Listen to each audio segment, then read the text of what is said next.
Inside a hierarchy, there are two different kinds of information that flow. One is information that's associated with authority. These are decisions that are being made and instructions that are being given.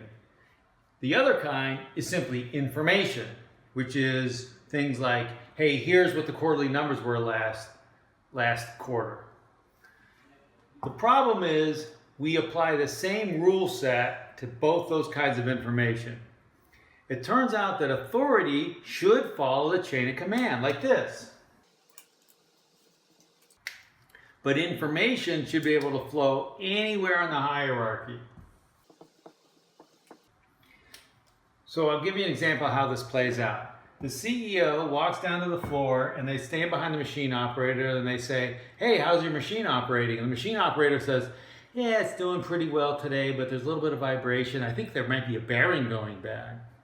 So far, just information. Now, if the CEO says, oh, you should shut it down and do maintenance, that's an authority communication, and that's a violation because that should go via the chain. The CEO walks away and goes down and visits somebody else.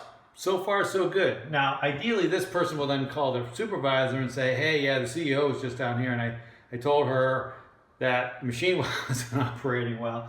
And so, it all gets filled in.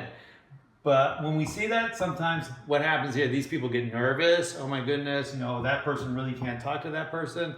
And that's a misunderstanding of the difference between information and authority. So our nudge to you this week is this. Take a look at the communication going throughout your organization. And if it's information, free it up and let it go anywhere. Let us know how it goes.